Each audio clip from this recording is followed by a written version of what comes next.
show you what Kikuyu looks like in its natural state. This is what it would look like if it was growing naturally in nature, and these can make bushes 2 meters plus in height. And they harbor snakes and birds and other things in them. As you can tell, this is actually just one runner. It's about 60 centimeters long, but it's a good specimen to look at for the sake of this video. This is not going to be a detailed video, it's just a crude look at Kikuyu. So you can tell this was growing in between a bunch of vines that I'd pulled out of a flower bed, so it didn't get much chance to hit the ground really. So it only has one shoot right at its base, which is pretty normal, and you can tell because it's gotten quite long, it's fairly hardy here at the base of the stem. And then as you start to go up in the stem, we've got one offshoot which then flowers as Kikuyu would normally flower.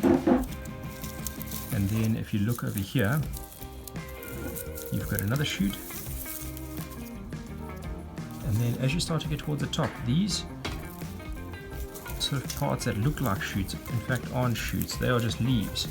So that long part, which is maybe 30 centimeters long, that's just a leaf on Kikuyu. So what you're trying to get, if you look just right at the top, is you want basically this entire section to be a lot smaller for your lawn. That needs to be a lot smaller, so a miniature version of it. And then if I can try to get this to focus, you want your root system to be here somewhat, and then this is basically, this entire thing is just miniaturized.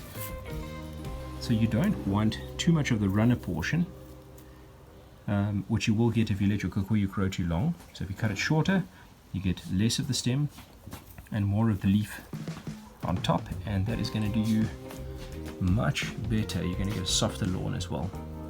If you let too much of the actual stem itself, the runner, grow on your grass, then it gets a bit harder as well and a bit more sort of woody, which is not so cool.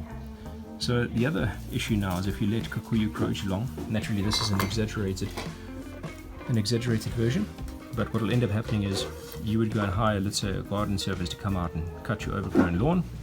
They will then set their mowers to whatever the highest height is, maybe 6 centimeters if you're lucky.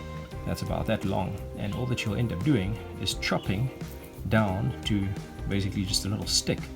And to get that now to shoot in the way that it does at the tip, that is now one hell of a job. I mean, you're going to be at it for a while, and you'll have to bring it back portion by portion. You can imagine, even if they did cut it down to 6 centimeters and then it grew shoots, it would be another 10, 12, 15 centimeters before you actually have a leaf, before it looks like lawn again. So never let your Kikuyu get too long. You'll be doing yourself in. So this is what I would call a healthy runner. You can see they've grown in here where the dogs have been doing their business regularly. Now during winter that's all died off.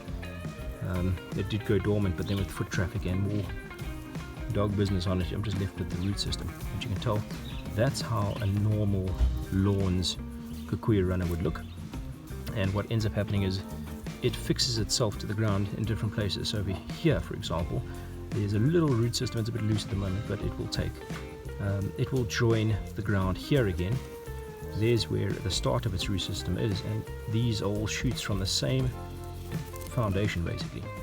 So what you want to try and do is, when you cut shorter, you end up breaking apart the stem, and what's left behind will find the ground. The root system will find the ground there, and you'll end up with these nice small blades, and then those you can control. Let me give you an example over here. This section, you can tell these blades are tiny, even the runner is tiny, and that's pretty much what you want, versus that, for example.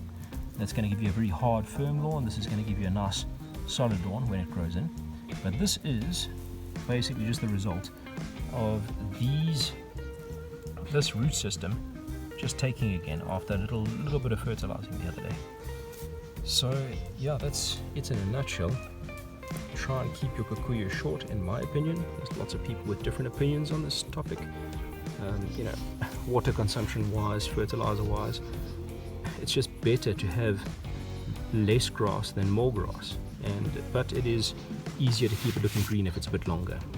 So there's a bit of a catch there, but my opinion is keep it shorter, because you'll always in that circumstance be feeding it less, so less water and other nutrients, so fertilizers or whatever, and you have less chance of picking up any sort of fungal type diseases, and you'll also have less of an issue with weeds, because you never let the weeds, that's just the leaf, you never let the weeds leaf actually take off, so it's never able to seed, and you've kept it short enough that eventually when you do see its stem come through, you can just pull it out.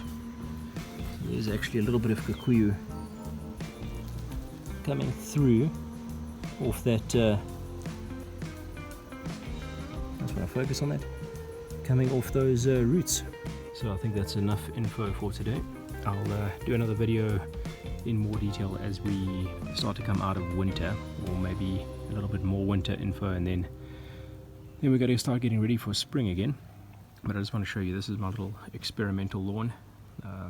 So we're in the middle of winter now in South Africa, and besides there where the dogs have taken a leak continuously, which you saw earlier, the lawn is looking pretty good. Even here in the shade, I've still got good growth. In fact, I think in winter the shade is better for Kikuyu. That which is out and exposed to full sunlight is often exposed to full frost then as well. So those little areas, this hasn't been mowed in a while. You can tell it's just sort of slightly brown on the tips, but all in all this is in good health. I think once I've given it a mow, it will be looking pretty good. Thanks again for watching. Please like and subscribe, and I'll keep you up to date with what's happening in this garden. Cheers.